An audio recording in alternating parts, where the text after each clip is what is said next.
तरीके से अर्नब गोस्वामी उनको नोटिस थमाया गया है। 60 पेजों का ये नोटिस थमाया गया है। आपको बता दें कि इस तरीके से रिपब्लिक भारत, रिपब्लिक नेटवर्क को रोका जा रहा है। जिस तरीके से इन्वेस्टिगेशन कर रहे हैं रिपब्लिक मीडिया नेटवर्क, उसको रोका जा रहा है। तो बड़ी खबर आपको बता दें, यहाँ महाराष्ट्र की अगर बात कर ले तो यहाँ ऐसा लग रहा है कि सत्य बनाम असत्य की लड़ाई है।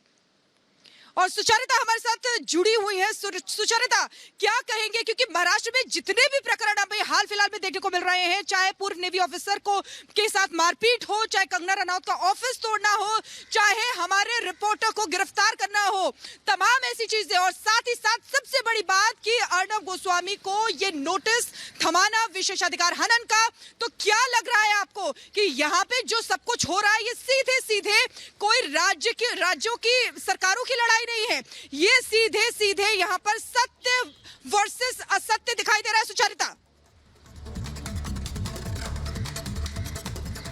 शिखा, सीधी बात यह है कि रिपब्लिक मीडिया नेटवर्क के सवालों से डर रही है ये सरकार। रिपब्लिक मीडिया नेटवर्क जो मुद्दे उठा रहा है उन मुद्दों को दबाने की कोशिश में है ये सरकार। और इसीलिए आपने जो कहा, मदन शर्मा के घर जो गुंडे आते हैं उन गुंडों को बेल और हमारे रिपोर्टर को जेल। हम ये सवाल पूछते हैं, हमारा रिपोर्टर 6 दिन जेल में रहा और आपने उन गुंडाई करने वाले शिवसेना कार्यकर्ताओं को यूं बेल दे दी, क्यों? यानी पत्रकार अगर सवाल पूछे, अगर कोशिश करे एक स्टोरी को उजागर करने की, तो आप उसे जेल में बिठा देंगे और दबाव बनाने की कोशिश करेंगे। आप ये नोटिस देकर, ये 60 पन्ने का जो आपने नोटिस दिया, ये कर आप सोच रहे हैं कि सुशांत का मुद्दा, कंगना का मुद्दा, मदन शर्मा का मुद्दा, पत्रकारिता का मुद्दा दब जाएगा प्रदीप, लेकिन ऐसा नहीं होगा, क्योंकि सवाल उठाए जाएंगे उसी मुखरता से, उसी दृढ़ता से। प्रदीप, बिल्कुल सुचारिता, आप सही कह रही हैं। और आप देखिए, पूरे देश का समर्थन, पूरे देश के बच्चे का समर्थन, किसी भी वर्ग का समर्थन इस वक्त अर्नब गोस्वामी के साथ में और सच्चाई के साथ में। सुनिए कैसे देश में समर्थन की लहर सच्चाई के साथ है। मैं उद्धव ठाकरे जी से पूछ रहा हूं, उद्धव जी, आप 60-60 पेज का नोटिस भेजते हैं पत्रकारों को, मगर 1 पेज का नोटिस नहीं भेजते हैं मुंबई पुलिस को कि बताइए आपने अभी तक इन्वेस्टिगेशन क्यों नहीं लॉन्च किया सुशांत सिंह राजपूत केस में? आपको पता है इन्वेस्टिगेशन ही नहीं लॉन्च हुआ 70 दिन तक, तभी जाके सुप्रीम कोर्ट ने इस पूरे मामले को सीबीआई को सौंपा।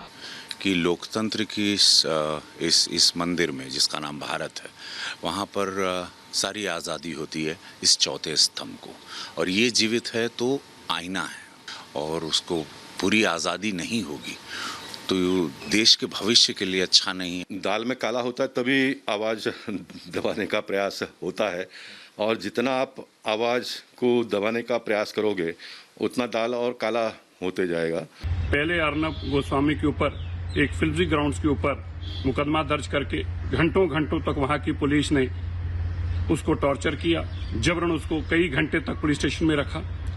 उसके बाद बीएमसी को इस्तेमाल करके कंगना रनौत का दफ्तर तोड़ा, और अब विधानसभा का इस्तेमाल किया जा रहा है। ये बहुत ही निंदनीय है। तो लगातार हम आपको बड़ी खबर बता रहे हैं, जिस तरीके से सीबीआई ने अपनी जांच तेज कर दी है, और 3 तस्वीरें हम आपको दिखा रहे हैं किस तरीके से रिपब्लिक मीडिया नेटवर्क को समर्थन मिला, किस तरीके से editor in chief Arnab Goswami को समर्थन मिला। पूरे देश भर से ये समर्थन मिल रहा है, पूरा हिंदुस्तान हमारे साथ खड़ा है, क्योंकि पूरा हिंदुस्तान सच के साथ खड़ा है, पूरा हिंदुस्तान इंसाफ की बात कर रहा है। सारे लोग कटघरे में हैं जो सवाल इस तरह से उठा रहे थे हम पर कि हम इंसाफ की आवाज़ क्यों बुलंद कर रहे हैं। जब से नोटिस दिया गया है विशेषाधिकार हनन का, पूरा देश एकजुट हो गया है और सभी एक ही सुर में कह रहे हैं कि ये गलत है और सवाल पूछना हमारा संवैधानिक अधिकार है।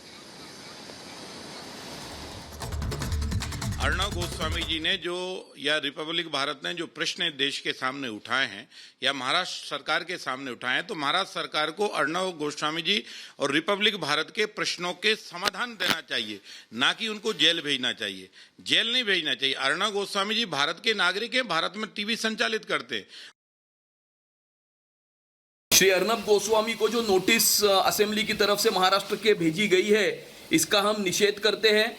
ये लोकशाही के चौथे स्तंभ को खत्म करने का एक घिनौना प्रयास है। ये मीडिया के मुंह को चुप्पी लगाने का एक घिनौना प्रयास है। और ये लेजिस्लेटिव पावर्स को मिसयूज करने का भी एक अद्भुत उदाहरण है।